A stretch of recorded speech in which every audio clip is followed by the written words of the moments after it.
Buenas noches, estimados estudiantes. Hoy día, en Procesos de la Comunicación 1, veremos en esta sesión 5 la textualización, estrategias de composición 1, el párrafo, características, estructura y tipos.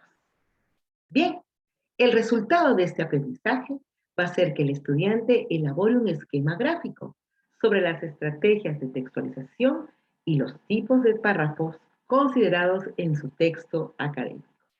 Siempre le vamos a pedir una actitud proactiva.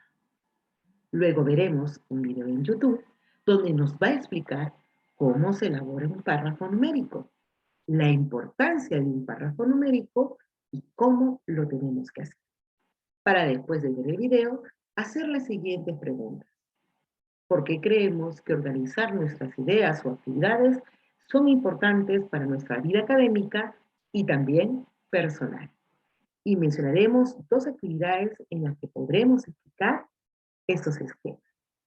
Ahora vamos a ver la importancia de las etapas de la planificación.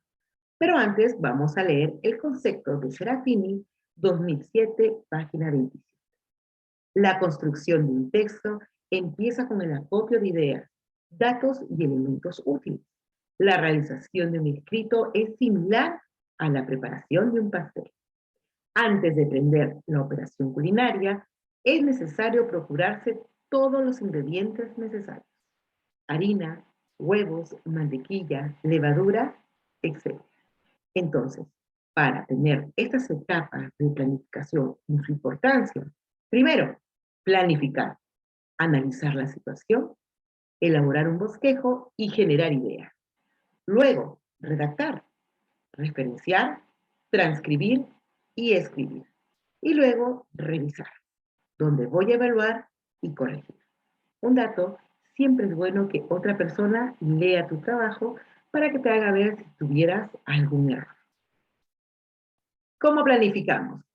1. Seleccionamos y delimitamos el tema. 2.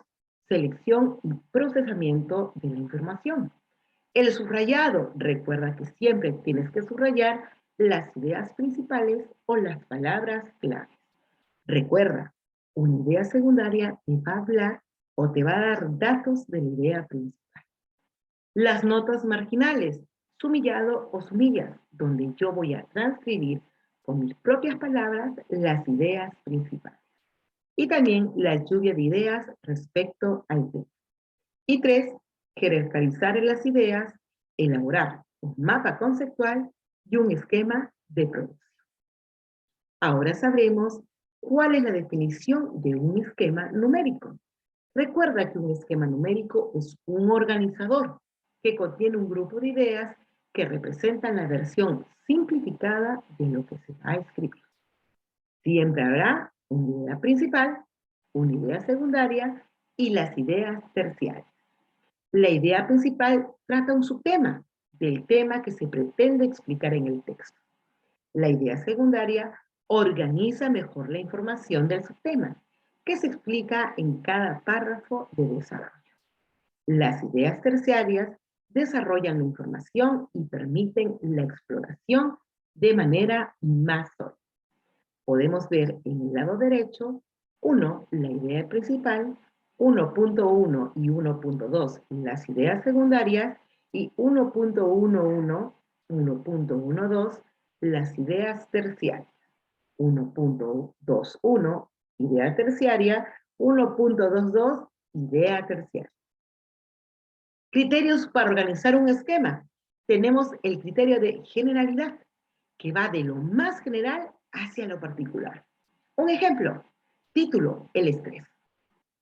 Tenemos dos ideas principales: origen del estrés, recomendaciones para superar el estrés.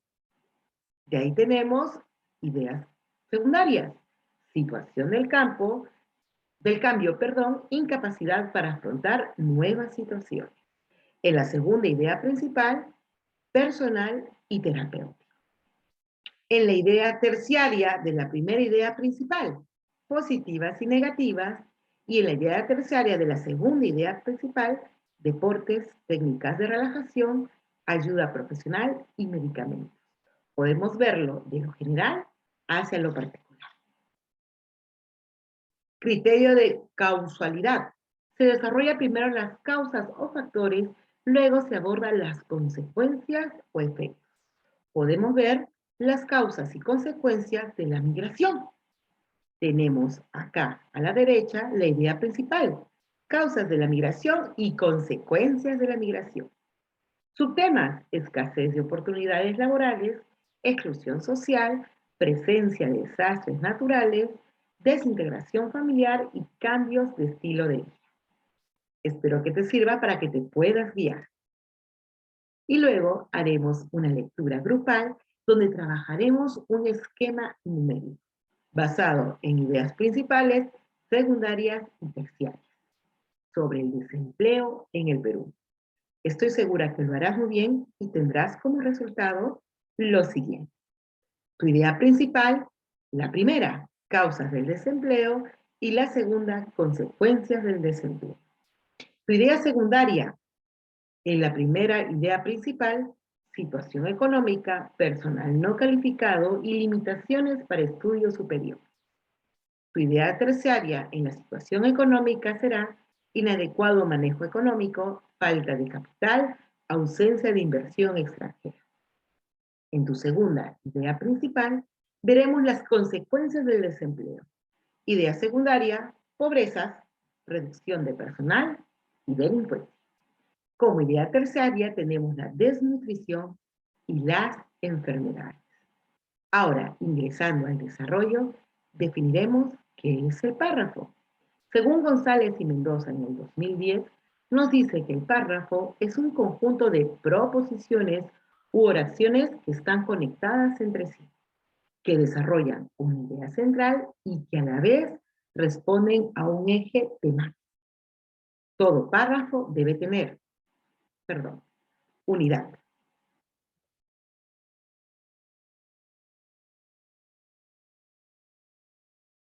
Unidad.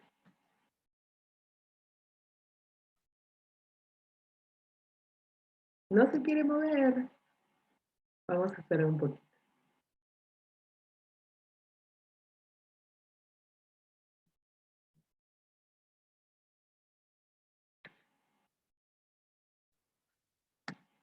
Ahí está, perdón. Unidad, coherencia, cohesión, claridad y adecuación. Seguimos.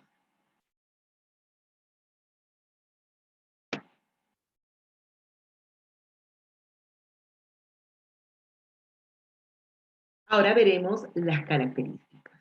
Cuando decimos adecuación, siempre la elección de las posibilidades lingüísticas deben ser las más apropiadas para la situación. ¿Hacia qué público me estoy refiriendo? La coherencia hace que el texto se interprete como una unidad de información de significado global. La cohesión es la propiedad porque las unidades del texto se van a relacionar. Y la unidad, todas las ideas u oraciones que presenta el párrafo deben desarrollar el mismo tema. Ahora veremos la estructura del párrafo. Recuerda que un párrafo siempre tiene que tener una idea principal, que será explicada o descrita en el párrafo y que a la vez refiere un aspecto de un tema mayor.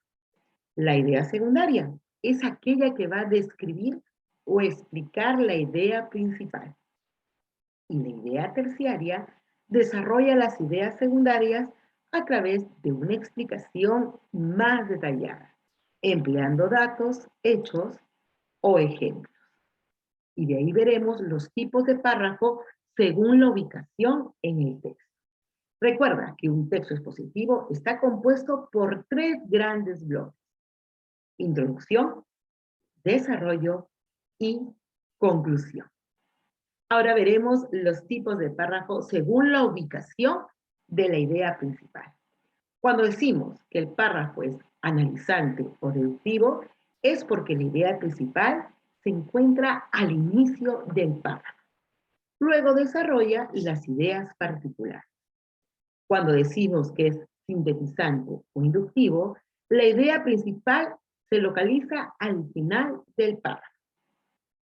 Cuando hablamos de que es encuadrado, está al inicio, pero lo retoma o lo confirma al final del cuadro, o al final, perdón, del párrafo. Encuadrado. Cuando hablamos de analizante sintetizante, es cuando la idea principal se encuentra en el centro del párrafo. Y cuando decimos que es de tipo paralelo, en este caso la idea principal está en todo el párrafo. Tiene la misma importancia o generalidad. No te olvides que acá tienes las referencias bibliográficas donde podrás ingresar y ver a detalle la información. Muchas gracias, espero poder verte en otra oportunidad y que te haya servido esta información.